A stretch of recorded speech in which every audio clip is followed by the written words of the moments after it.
Hello dear student, नमस्कार। मैं जे चौधरी प्रयास ऑनलाइन क्लासेस से आपका हार्दिक स्वागत व अभिनंदन है।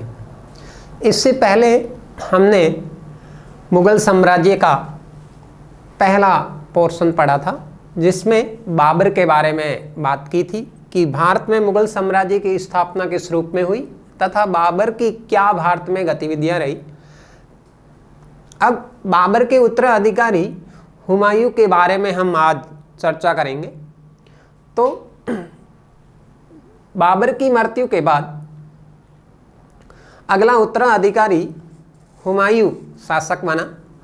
बाबर ने अपनी मृत्यु से पूर्व अपने पुत्र हुमायूं को कहा कि तुम चारों भाई आपस में भारत की सत्ता को बांटकर शासन करते रहना। इसीलिए हुमायूं ने अपने भाइयों में आपस में सत्ता का बंटवारा करते हुए मुग़ल साम्राज्य को निरंतर आगे बढ़ाया। तो देखते हैं हुमायूं का इंट्रोडक्शन की बात करेंगे कि हुमायूं का परिचय किस रूप में है। हुमायूं का जन्म 6 मार्च 1508 ईस्वी में काबुल में हुआ। कहाँ पे हुआ? काबुल में। इसका पूरा नाम नासिरुद्दीन मोहम्मद हुमायूं था। माता महम बेगम। हुमायूं का शाब्दिक अर्थ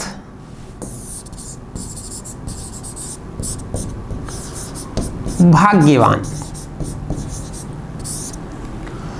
हुमायूं बचपन से ही बदखसा के सूबेदार के रूप में नियुक्त किए गए थे। 12 वर्ष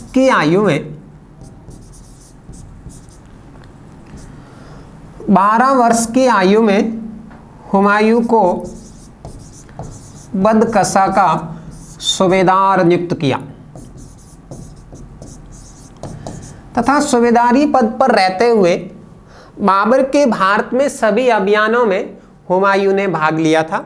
अतः भारत की भौगोलिक स्थिति तथा राजनीतिक स्थिति से हुमायूं अच्छी तरह वाकिफ था। हुमायूं ने भारत में कई अभियान किए, लेकिन उससे पहले अगर मैं हुमायूं के राजा अभिषेक की बात करता हूं तो हुमायूं का राजा अभिषेक 30 दिसंबर 1530 ईस्वी में आगरा में हुआ। लेकिन ध्यान रखना, बाबर की मृत्यु के बाद बाबर के मंत्री निजामुद्दीन मीर खलीफा ने हुमायूं के स्थान पर बाबर के बहनोई मेहंदी ख्वाजा को अगला उत्तराधिकारी बनाने की योजना बनाई, जिसे मीर खलीफा षड्यंत्र कहा जाता है। लेकिन कुछ समय बाद उसने इस विचार को त्याग कर हुमायूं को शासक बनाने का समर्थन किया। इस प्रकार हुमायूं 30 दिसंबर 1530 ईस्वी में अगला उत्तराधिकारी बना। लेकिन बाबर के आज्ञा अनुसार हुमायूं ने अपने भाइयों में मुग़ल साम्राज्य का विभाजन किया। जैसे हुमायूं ने दिल्ली व आगरा वाला क्षेत्र रखा। कामरान को कंधार व काबुल का क्षेत्र दिया, अस्करी को संभल का प्रांत दिया तथा छोटे भाई हिंदाल को मेवात का प्रांत दे दिया तथा एक सचेरे भाई सुलेमान मिर्जा को बदकसा का प्रांत सौंपा। इस प्रकार मुगल साम्राज्य के 5 अलग अलग प्रशासनिक इकाइयां स्थापित हो गई और ये हुमायूं की एक भारी भूल थी कि बाबर ने जो मुगल साम्राज्य स्थापित किया था उसको सुदृढ़ बनाने के लिए बाबर को जो कार्य करना था उसने वो न करके अपने भाइयों में आपस में सत्ता बांट दी, जो हुमायूं के पतन का कारण भी रही। तो हम देखते हैं कि हुमायूं की ताजापोशी के बाद मुगल साम्राज्य के विस्तार के लिए उसने कौन कौन से अभियान किए। राज्यारोहण के बाद हुमायूं का पहला अभियान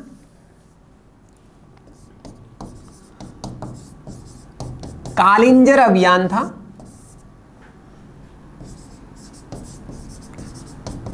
कालिंजर एमपी के बुंदेलखंड का एक मजबूत किला था।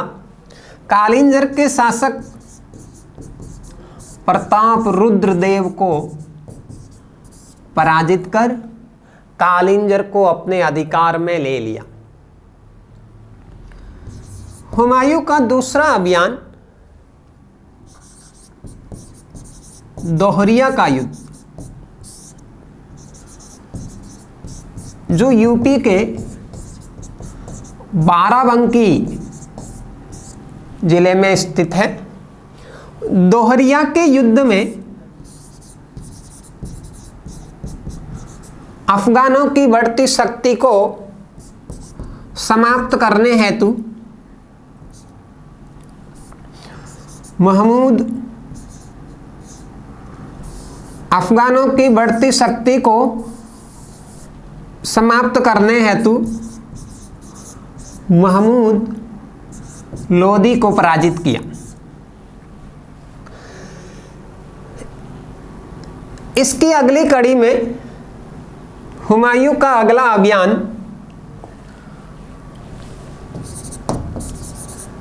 चुनार का प्रथम घेरा। चुनार यूपी के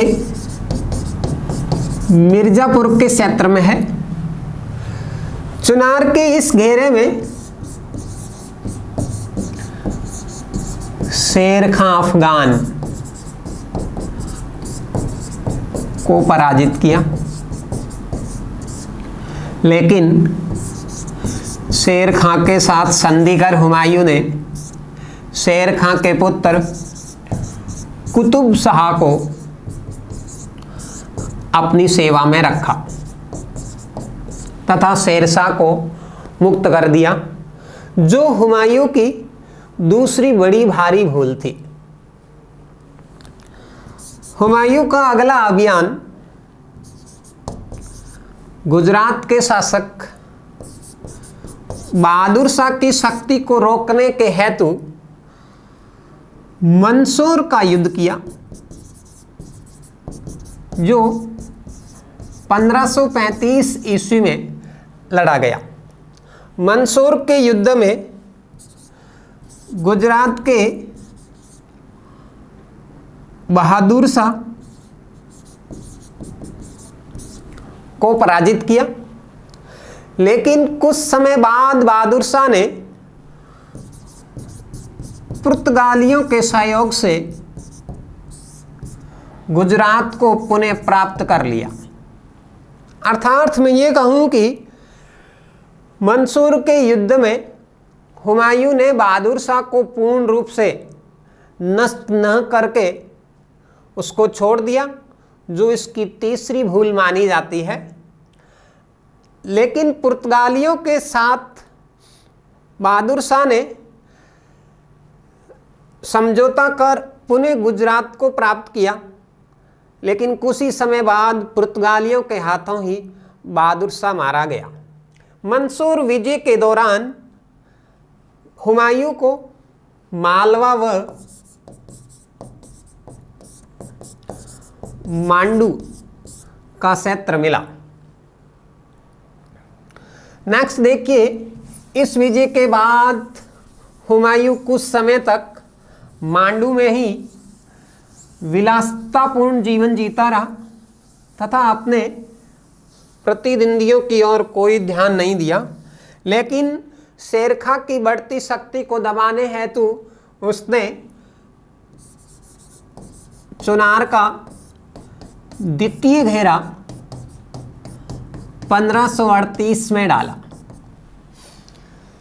हुमायूं ने शेर खां को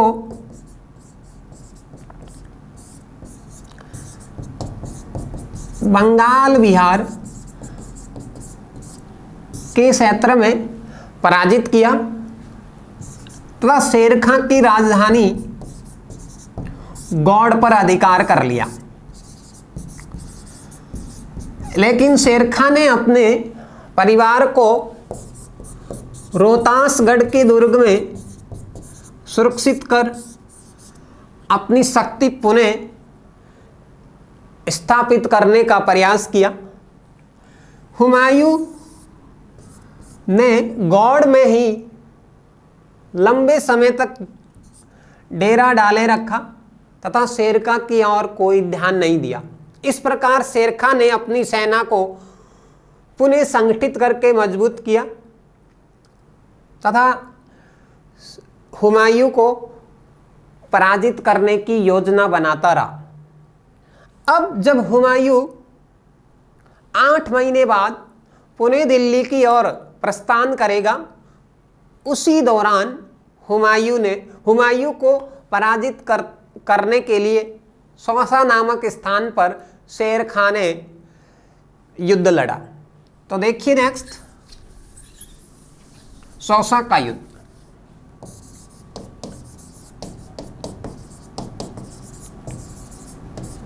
जो बिहार के बक्सर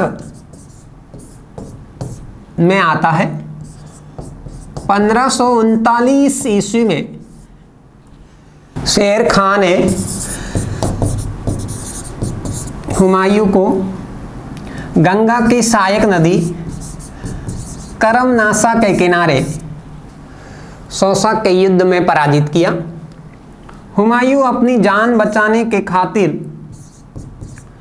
गंगा नदी में कूद गया तथा निजाम नामक भिश्ती के सहयोग से अपनी जान बचाई।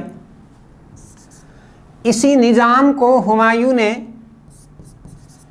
एक दिन का बादशाह बनाया, जिसने चमड़े के सिक्के जारी किए।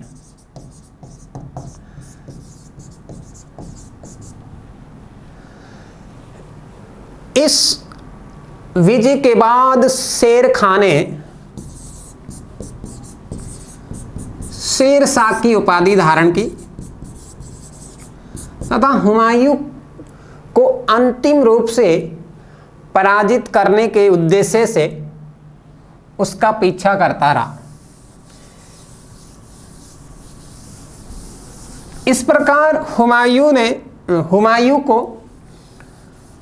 शेर खां अंतिम रूप से 1540 ईस्वी में कन्नौज व बिलग्राम के युद्ध में पराजित कर हमेशा के लिए भारत से बाहर भगा देता है। तो देखते हैं कन्नौज का युद्ध। कन्नौज या बिलग्राम का युद्ध। कन्नौज के युद्ध में शेर शाह ने अंतिम रूप से हुमायूं को पराजित कर भारत से बाहर भगा दिया। ये युद्ध 1540 ईस्वी में लड़ा गया। इस विजय के बाद शेरशाह ने दिल्ली में अफगान राज्य सूरवंश की स्थापना की, जो 1540 ईस्वी से 1555 ईस्वी तक मुगलों के स्थान पर भारत में सूर साम्राज्य का शासन रहा। भारत से बाहर जाने के बाद हुमायूं ने अमरकोट के राजा वीर साल के दरबार में पनाह ली। अब देखिए, हुमायूं की भारत में असफलता का क्या कारण रहा कि बाबर के द्वारा दिया गया एक विशाल साम्राज्य, उसको हुमायूं संभाल के क्यों नहीं रख पाया या सुरक्षित क्यों नहीं रख सका। तो कई सारे ऐसे कारण माने जाते हैं जो हुमायूं की असफलता या हुमायूं के पतन के कारण रहे। जैसे पहला देखते हैं, हुमायूं द्वारा साम्राज्य का बंटवारा। तो पहले आपको बताया कि हुमायूं ने अपने पिता बाबर के सुझाव पर अपने भाइयों में ही साम्राज्य का बंटवारा कर दिया था। जैसे काबुल व कंधार कामरान को दिया गया, अस्करी को संभल व हिंदाल को मेवात का प्रांत तथा सचेरे भाई सुलेमान मिर्जा को बदकसा वाला क्षेत्र दिया। इससे एक संगठित जो मुगल साम्राज्य स्थापित होना था वो टुकड़ों में विभाजित हो गया। दूसरा कारण है शेरशाह की बढ़ती शक्ति की हुमायूं ने उपेक्षा की, अर्थात शेर खां की बढ़ती शक्ति की ओर हुमायूं ने कोई ध्यान नहीं दिया और वो सोचता था कि हुमायूं को मैं आसानी से पराजित कर सकता हूं। चुनार के पहले अभियान के दौरान हुमायूं ने शेर खां को पराजित कर दिया था, लेकिन उससे संधि करके उसे छोड़ दिया, जो इसकी भारी भूल मानी जाती है। और इसी शेर खां ने पुनः सौसा व बिलग्राम के युद्ध में हुमायूं को अंतिम रूप से पराजित कर हमेशा के लिए भारत से खदेड़ कर सूरवंश की स्थापना कर दी। तीसरा कारण जो है हुमायूं का विलासितापूर्ण जीवन। हुमायूं हमेशा ऐशो आराम का आदी था और साम्राज्य की ओर कोई विशेष ध्यान नहीं देता था तथा वो अफीम खाता था, अफीमसी था, अफीमसी था तथा हमेशा शान शौकत व विलासितापूर्ण जीवन जीने का आदी था। इसलिए अपनी मजबूत प्रशासनिक व्यवस्था या सैनिक शक्ति को संगठित नहीं कर पाया। नेक्स्ट है हुमायूं की दुर्बलता। लैनपूल लिखता है कि हुमायूं की असफलता का कारण उसकी सुंदर एवं विवेकपूर्ण दयालुता।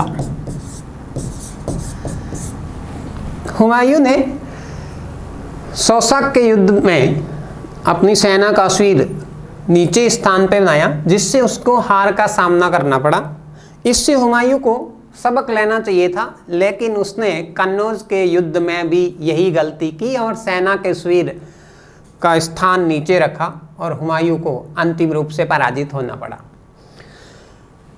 इसके अलावा हुमायूं के भाइयों ने भी आपस में संकट के समय हुमायूं का सहयोग नहीं किया तथा उन सबकी यही मंशा रहती थी कि दिल्ली पर अधिकार करके हुमायूं को पराजित किया जाए या हुमायूं से दिल्ली छीन ली जाए। तो ये हुमायूं के पतन के कारण रहे।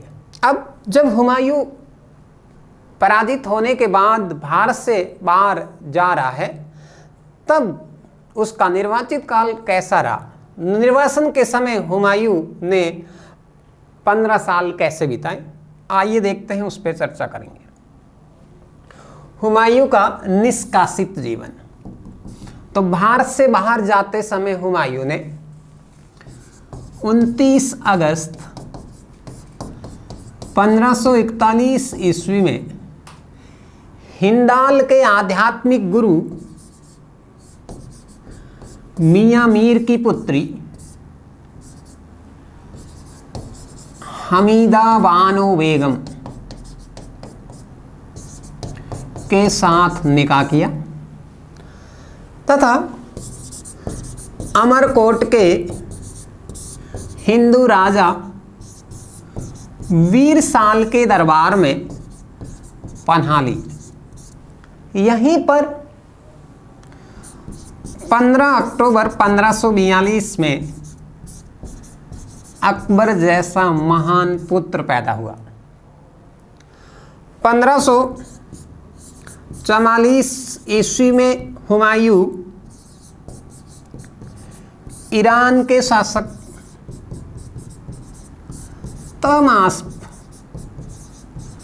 के यहाँ पनाह लेता है तथा तहमास्प ने इस शर्त पर हुमायूं को शरण दी कि हुमायूं शिया संप्रदाय का अनुयायी बनेगा तथा शिया संप्रदाय की अवधारणा का प्रचार करेगा। वह काबुल को जीतकर ईरान के शासक को देगा। इस शर्त के साथ हुमायूं ने तहमास्प के यहाँ शरण ली। अब ईरान के शासक के सहयोग से हुमायूं ने काबुल पर अधिकार किया तथा तहमास्प को सौंपा। उसी दौरान दिल्ली में 1553 ईस्वी में शेर शाह सूरी के उत्तराधिकारी इस्लाम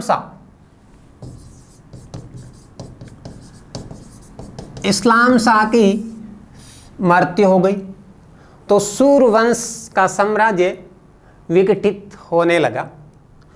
उसी स्थिति का फायदा उठाकर हुमायूं ने पुनः भारत में आने की योजना बनाई, या मैं यह कहूँ कि हुमायूं ने इस अवसर का लाभ उठाकर पुनः दिल्ली की ओर प्रस्थान किया। इस प्रकार हुमायूं फरवरी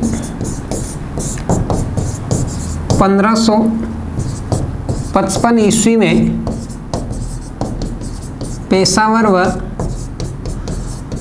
लाहौर पर अधिकार कर लेता है। नेक्स्ट मच्छीवाड़ा का युद्ध होगा। मच्छीवाड़ा के युद्ध में वो अफगानों को पराजित करेगा। मच्छीवाड़ा का युद्ध मई 1555 ईस्वी। हुमायूं ने अफगान सेनापति नसीब खां व ततार खां को पराजित किया। वह अफगानों की शक्ति को समाप्त किया। इसके 1 महीने बाद ही हुमायूं ने बहराम खां के नेतृत्व में सरहिंद के युद्ध में दिल्ली के सूरवंश के अंतिम शासक सिकंदर शाह को पराजित कर भारत में पुनः प्रवेश किया। तो देखिए सरहिंद का युद्ध।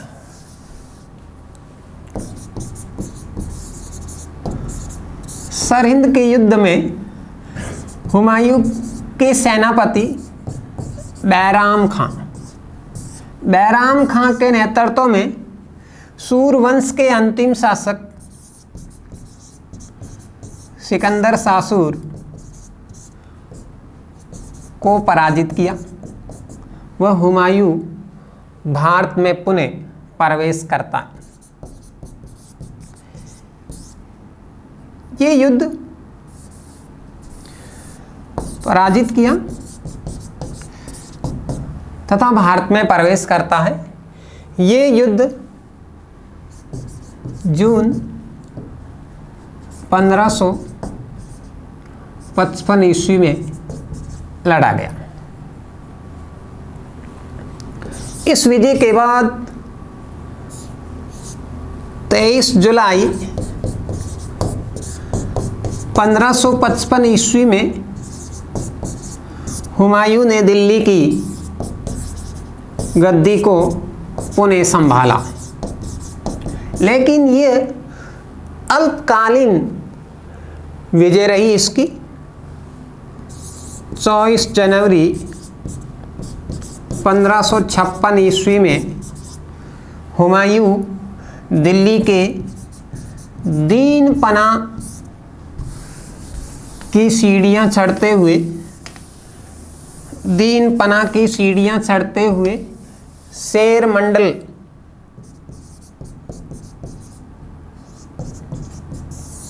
पुस्तकालय से गिरकर मृत्यु हो गई।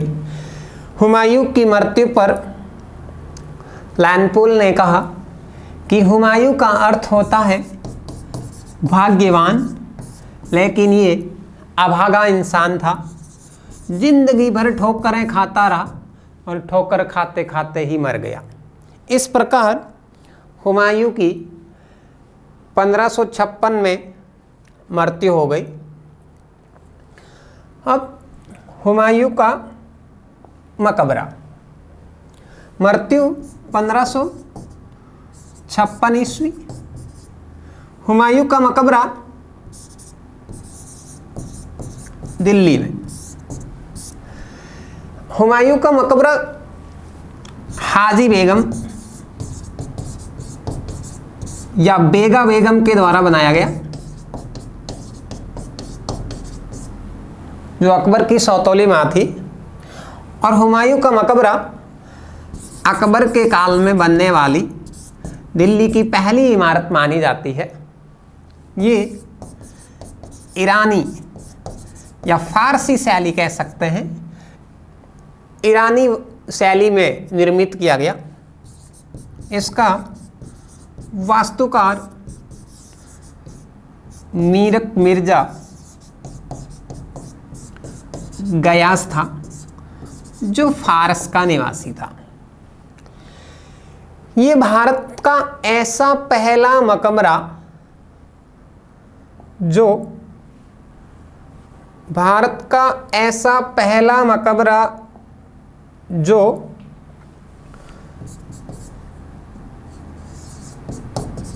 दोहरे गुंबद वाला,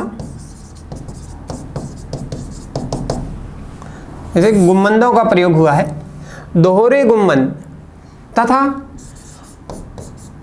4 बाग पद्धति में निर्मित होने वाला भारत का पहला मकबरा जो हुमायूं का मकबरा है। 4 बाग के बीचों बीच में बनाया जाता था, अतः चारों कोनों से समान दूरी पर मकबरे का निर्माण होता था तथा उसके चारों ओर पानी या जल के फुहारे होते थे। इस प्रकार से 4 बाग पद्धति में बनने वाला भारत का पहला मकबरा हुमायूं का माना जाता है।